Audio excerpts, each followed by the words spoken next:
Good morning, everyone. It's Yvonne to do your What's Cracking reading. This is my last day before Christmas, and I'll be back hopefully on the 29th. I return on the 28th for personal readings, but I'll probably come back that morning. So I'll be back on the 29th to do the daily readings.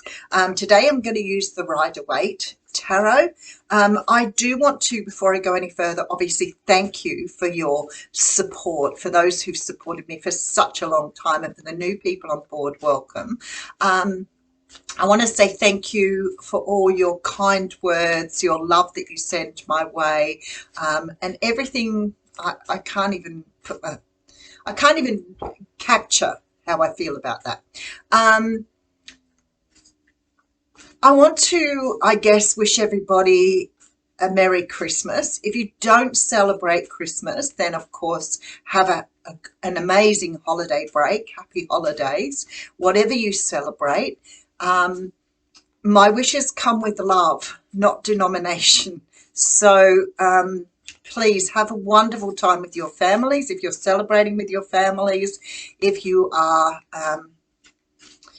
celebrating alone, my love to you as well. But whatever you're doing this Christmas and New Year in the break, my love to you all.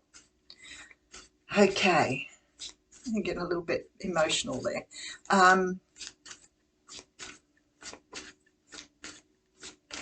All right, let's get into this reading. Did not expect the Tower this morning, therefore not a really good psychic, because I did not feel that coming at all. I wanted to say something before I went any further.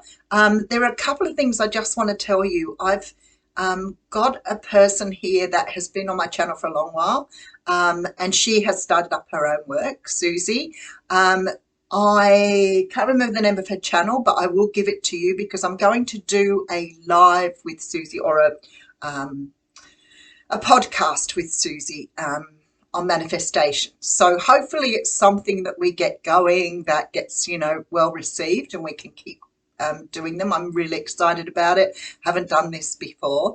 So I will keep you updated because we're doing it sort of at the beginning of when I return. So I will give you her channel. I will give you the podcast. So if you're interested in going and listening to it, you can. And like I said, I just hope it's a partnership where we keep doing that because I'm really excited about it. And I will give you all the details on my return. All right, so Tower. The Tower is a card. I love the Tower.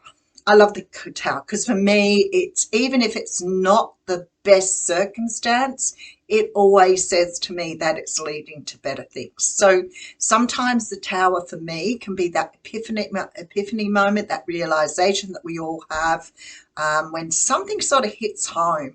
And I was talking briefly about it the other day, and actually talked to one of the watchers about, I often get my messages through the strangers of places. So I'm very open, and I try to always be open with those messages. And sometimes something is said or something comes to your realization. And I know a lot of you do that because obviously I read for you, so you give me the feedback. And some people obviously are life coach, so they give me the feedback. Those moments when you hear something and you're like, oh my goodness, I never realized that. And it can sometimes be quite simple, but other times it can really sort of, ravage at the pit of who you are and make you realize that perhaps you've been seeing something very differently for a long time that maybe you haven't seen in your own best interest. Now, when the Tower comes around, it's going to be one of those moments. Sometimes the Tower can represent a more physical change, but for me, this is very much about something digging deep into your soul to get you to sort of unravel something. I feel this is going to be a lot of what's going on next year, a lot of, I almost want to say, rising up of stuff that we've kept a lid on. It may also be a time for really reviewing those cycles that you've been on, finally seeing the cycle, finally seeing, something that you've been doing for a really long time that maybe needs to be reviewed. So for me, the tower is a sign of that. Look, end of a cycle, no doubt about that for me. Sometimes we can see those sort of, we can see those patterns we've created. Sometimes we don't see them so easily. You know, sometimes when I'm working with people, I actually say something to them and they go, oh my goodness, I just never saw it that way. But for many of us, seeing those patterns and cycles is quite life-changing. And I've talked about many times some of the things that I have realized over time that really have been commonplace for me, part of my normality. And I've never really realized they have probably been quite distorted. And I feel like that is something that's coming to a closure here. Look at this as part of your destiny. I want to say to you, for many of you, this year is going to be a huge year. It's the year of 2023, and that is a 7 year. And 7 is a year of life reviews and changes. And I didn't realize that yesterday until I was talking to somebody and thought, you know, I'm just going to look that up. And it is. It's about really reviewing. So I've been getting a lot of that energy coming through in the cards, and it was sort of a beautiful confirmation that next year is going to be a year when you are going to really learn how to let go of the things that have been holding you back and being able to replace them with a level of self-love. So when that star comes through, not only, oh, we've got the devil card right behind it, that's beautiful. So what I'm feeling here is there is that energy of something new coming through. And I feel like it's your spirituality, it's your beliefs, it's your way of seeing your world as opposed to seeing everything through that ego. Now, I know that's quite a complicated prospect, and sometimes people don't understand the difference. And I hear people who are so big with their egos talking about not having an ego, and I think that is really bizarre. Perhaps people don't realize what your ego is. So like I say to people, your ego is an essential component of who you are. You will never be able to rid yourself of the ego. What people talk about when they're talking about ridding the ego is the parts of our ego that we've inherited from other people that no longer serve us. But parts of your ego will always remain. If you're into Freud, you know, he talked about the id, the superego, the ego, and that sort of makes a lot of sense. The more I learned about Freud when I was younger, and the more I can relate to it now, I just probably needed to have the experiences to understand what he was talking about. But they're parts of the ego that we need to have. Their ego keeps us safe.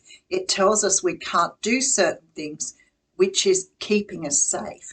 The problem is our ego gets blown out by other people, and then it becomes an ego that does not serve us. For example, if you were told, don't go near the swimming pool, you can't swim, your ego will keep you safe from going into the pool because that is sort of in its way a good ego component. If somebody says to you, don't become an actor because it doesn't pay much money, then that's their ego talking, it's not yours. But what we tend to do when we're younger is take some of that energy on board. Now, it's only a very, very loose example, but I feel like sometimes when people are talking about ridding themselves of the ego, you will never rid yourself of your ego. What you can do is you can pay attention to what is serving you and what is not. And I feel this is what you're learning to do because you're taking a big old leap of faith next year. So the first thing with that devil card I always get is the fear that's related to the ego. So I can't do that because what happens if I don't succeed? Or I can't do that because, you know, I might be embarrassed when it doesn't work out. Those are things that your ego tells you that are not serving you. And with the energy that's coming through, I feel like next year, you will be stopping and thinking about that and thinking, has someone told me that? Have I seen something that's made me think that? And you will be absolutely following your own destiny. All right, let's get into it. Okay, and there you go. Oh, I love the Knights. They're always so full of energy, and the Knight of Swords more so. This is that rushing of energy. Sometimes I see that sword held high and I think there's nothing more than somebody rushing in with the truth. And I feel that that is where this energy is coming from with this tower. Perhaps somebody is going to say something to you and you're going to think, what? How? Why? Why would you say that to me? What is your thinking behind that? You know, when you're looking at your core beliefs and somebody says something to you like you can't do that, then you need to look at your core beliefs and ask yourself, why do I believe that? What is it about that statement that makes me feel that that is right for me? And once you start digging into it, you start to realize that you're carrying something that really doesn't belong to you. And I feel like somebody is bringing you in a truth here. I feel like it's coming in very, very quickly for some of you as well. And look at this. So all this is lodged in the shadow side of who you are. And, you know, Carl Jung, if you want to look up the shadow stuff, great person to really get to understand what the shadow side is. So, for example, when you're being told all those things when you're young and you tuck them all away and they become a part of who you are, they sit within that shadow side. And sometimes we are ashamed or we are embarrassed by those things, so we keep them all hidden. But you see, they're important components of who you are, and unless you bring them forward, you're not really a whole and complete person. So even if something embarrasses you, challenge it, get out there and do it. Like, don't be embarrassed by somebody else's embarrassment, because somebody's obviously told you that. So again, if you feel the fear, if you feel the embarrassment, dig deep into it. Ask yourself, where did that come from? Who said that to me? All right, so I feel like here you're uncovering some stuff in your shadow side that's going to help you get over those fears, get through that ego component and move forward. Something is going to shatter. And look at this, manifesting a brand new future for yourself. And there's the card of manifestation as well. The Seven of Pentacles for me is that planting seeds for the future. And I've got this feeling with this Seven of Swords. You know how something presents itself and you think, oh, I asked for that a long time ago, or I thought about that years ago, but I never really followed it up. And then all of a sudden it drops in your lap and you're like, wow, that's amazing. What a coincidence. What a load of no coincidences. It's the same as luck.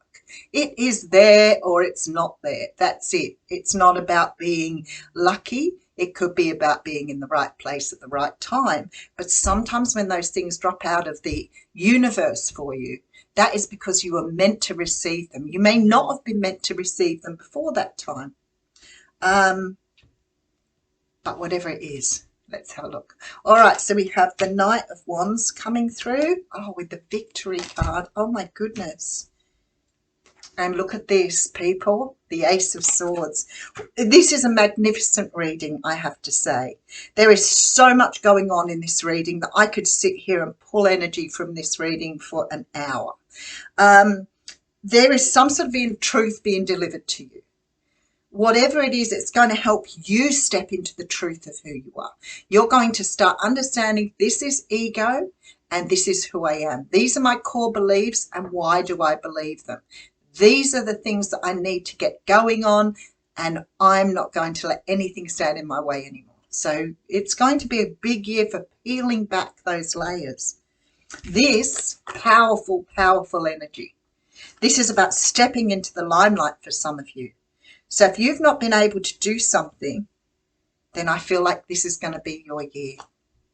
All right, look at that Justice card, karma coming through, and now with the Ace of Pentacles. If you wanted to make, look at this, and the Temperance card, it's time. It's time. What an amazing reading. So for those of you who want to see the reading but can't see the cards, you have here the Knight of Swords with the Strength card, the Three of Wands with the Seven of Pentacles. I have on top of the Knight of Swords, I have the Knight of Wands. So to me, this is, you know, very fast flowing energy, things coming towards you very quickly that require quick decisions. The Six of Wands right in the middle of the reading, which says to me, you're fingers are on the pulse, your hands are on the pulse, whatever you like to say. Ace of Swords says you're stepping into that truth of who you are. The Justice card tells me here that this is part of your karmic journey, part of our journey for all of us. And while I read a general reading, it's going to mean many different things to many of you. The Ace of Pentacles tells me it's going to be a year that these things are going to flourish and bring in a wealth for you. And on top of that, I have the Temperance card, which really says to me that the time is ready. The time is right. It's ready for you. All right, let's have a look and see what's going on. A major epiphany moment, a wake-up call that's going to close out an old cycle that's not been serving you. It's going to bring you in line with what you are entitled to have, and you're going to shed those parts of yourself that have kept you back, all your fears. All right, we have the Fool card coming through, and I love that you have the King of Swords coming through there, because that tells me that you are going to be sitting on your throne with that sword, and you're going to be very happy with where you are in life. All right, we may read, sometimes I sound like something out of Game of Thrones, Mystical Shaman Oracle coming through here. So let's just give it a really good shuffle. Oh, we don't have to. The universe sent a card for me. Luminous Warrior. And that just flew out of the deck. So I will be gladly accepting that today. Card 32.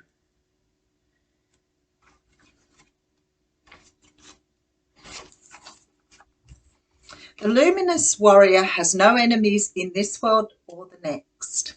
He is impeccable in word and deed. He focuses on his light rather than what hides in the dark. That's the shadow. Since he casts no shadow, he is as radiant as the sun and can transform his most terrible enemy into his ally. His power comes not from the sword, but from speaking the truth at all costs. Thank you, thank you, thank you. Love what I do.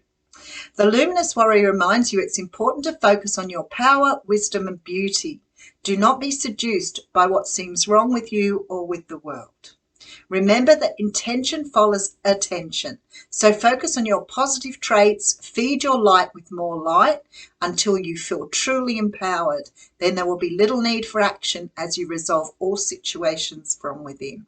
And we know that once you start to understand how to go with the flow and let go of control, things move so much more smoothly for you.